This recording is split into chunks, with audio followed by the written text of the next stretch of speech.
Olá, tudo bom com vocês? A nossa aula de hoje vai ser sobre a rede hidrográfica brasileira.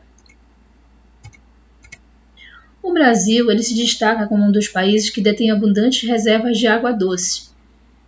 E muito se deve ao fato pelo predomínio do clima úmido e chuvoso que temos no nosso país. No entanto, o clima semiárido associado a poucas chuvas provoca carência hídrica em determinadas regiões, como o sertão nordestino. Neste mapa, vemos aí os índices de chuva no nosso país, os índices anuais. E quanto mais azul o mapa, mais chuva. Então, destaque para a região norte, que chega a atingir até 2.700 milímetros de média de chuva anual, enquanto que o nordeste vemos baixos índices de chuva. O Conselho Nacional de Recursos Hídricos divide a rede hidrográfica brasileira em 12 regiões para que haja uma melhor aplicabilidade das políticas públicas voltadas para a rede hidrográfica. Como, por exemplo, nós temos a transposição do Rio São Francisco com o objetivo de levar água para regiões carentes. Neste mapa, vemos aí a divisão das 12 regiões, destacando aí a rede hidrográfica da Amazônia pelo seu tamanho. A região hidrográfica da Amazônia. Vemos aqui um fenômeno chamado como encontro das águas. É o encontro dos rios Negro, tá? Com as águas mais escuras, com o rio Solimões, as águas mais claras. Essa foto foi tirada próximo a Manaus, no estado do Amazonas, em 2014. Vemos também aqui outra imagem, é um transporte muito comum nessa região, que é o transporte por barcos ou navio, que ocorre nessas regiões onde os rios se tornam como se fossem as nossas rodovias e estradas, por onde há o transporte de cargas e pessoas.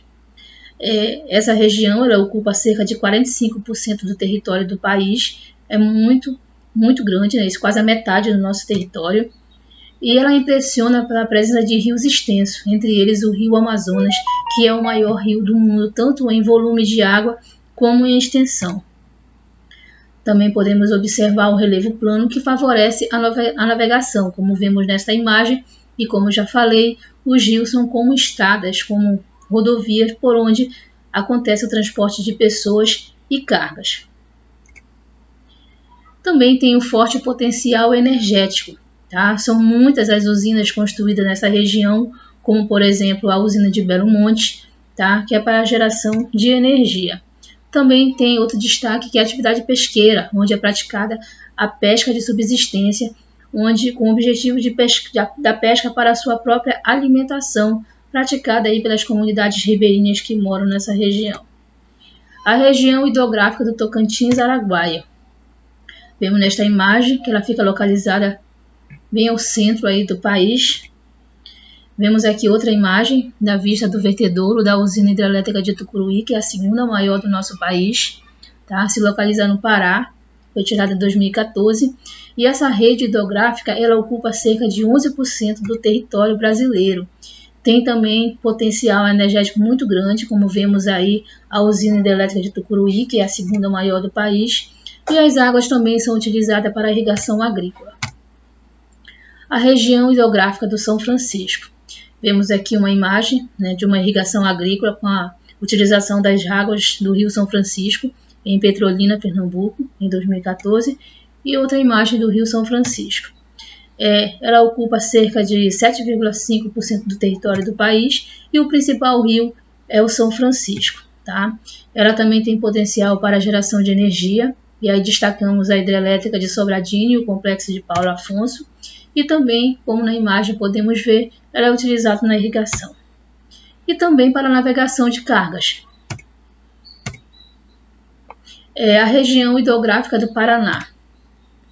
Vemos aqui nesta imagem a barcaça transportando cargas pelo rio Tietê, pela hidrovia Tietê-Paraná, em Barbosa, estado de São Paulo, em 2013. E essa região hidrográfica ela abrange 10% do território brasileiro.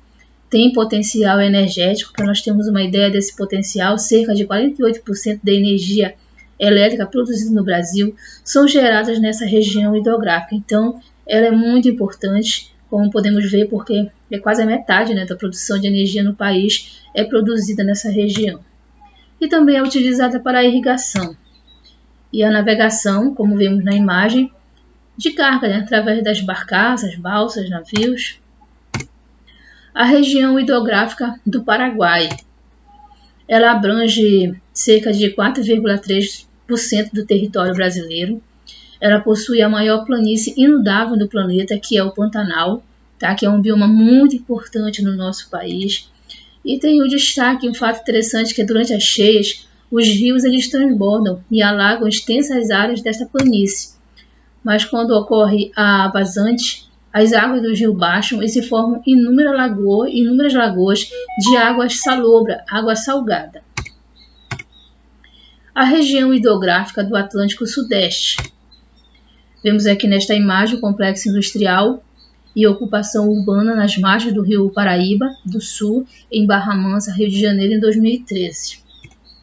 Essa rede hidrográfica ela ocupa áreas da região mais industrializada e urbanizada do país. Rio de Janeiro e São Paulo são as duas maiores cidades do nosso país e é onde está situada essa região. As águas dos seus principais rios elas são aproveitadas principalmente para o abastecimento urbano e industrial. As regiões hidrográficas do Nordeste Ocidental, Parnaíba e Atlântico Leste. Em conjunto, essas três regiões hidrográficas elas abrangem cerca de 8% do território nacional. Abastecem toda a porção setentrional e oriental do Nordeste brasileiro, e muitos dos seus rios nascem e correm por extensas áreas do sertão semiárido, por isso apresentando cursos temporários. E por essa razão, podemos ver que tem baixo potencial hidrelétrico. As águas desse rio são usadas principalmente para o abastecimento da população e para a irrigação de lavouras. As regiões hidrográficas do Uruguai e Atlântico Sul. Vemos aqui nesta imagem a vista aérea do Cais Mauá e da usina do gasômetro na margem do rio Guaíba, em Porto Alegre, Rio Grande do Sul, em 2014. Em conjunto, essas regiões hidrográficas elas drenam boa parte do extremo sul do Brasil. Ela apresenta rios com regime pluvial, com precipitações médias anuais de 1.500 milímetros. É muita chuva, tá, gente? Os rios que têm direção para o oeste, rumo ao interior, eles desembocam no rio Uruguai. Já os rios que têm direção contrária para o leste despejam suas águas no Oceano Atlântico, tá certo? É isso aí, terminamos a nossa aula. Tchau, tchau.